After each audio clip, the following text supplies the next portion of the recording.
और खबरों की शुरुआत करेंगे बेहद अहम खबर के साथ। कांग्रेस की भारत जोड़ो यात्रा में आज हिमाचल कांग्रेस की अध्यक्ष प्रतिभा सिंह और विक्रमादित्य सिंह भी शामिल हुए। यहां प्रतिभा सिंह ने राहुल गांधी को हिमाचली टोपी भेंट की।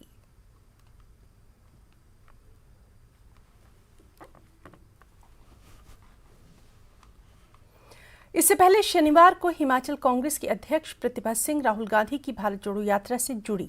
प्रतिभा सिंह एमपी के महू में राहुल गांधी की यात्रा में शामिल हुई। महू में प्रतिभा सिंह ने मंच से भाषण दिया जिसमें वो राहुल गांधी की तारीफ करती नजर आई। प्रतिभा सिंह ने यहां राहुल गांधी से मिलकर उन्हें हिमाचल चुनाव की रिपोर्ट भी सौंपी।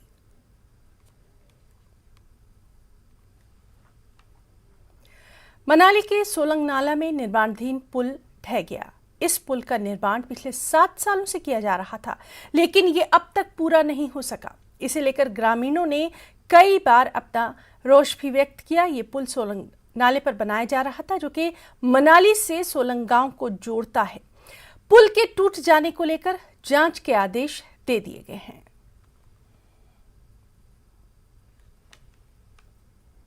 मनाली में ऑपरेशन आशुतोष के लिए अब डोगरा स्काउट के जवानों की मदद ली जाने वाली है। फ्रेंडशिप पीक से लापता हुए आशुतोष का अब तक केवल हेलमेट ही बरामद हो पाया है। उसकी खोज में जुटी रेस्क्यू टीम भी लौट आई है। इसके बाद अब प्रशासन रेस्क्यू ऑपरेशन को विस्तार देने को लेकर बैठक करने वाला है। इसके लिए डोगरा स्काउट के जवानों की मदद भी ली जा सकती है।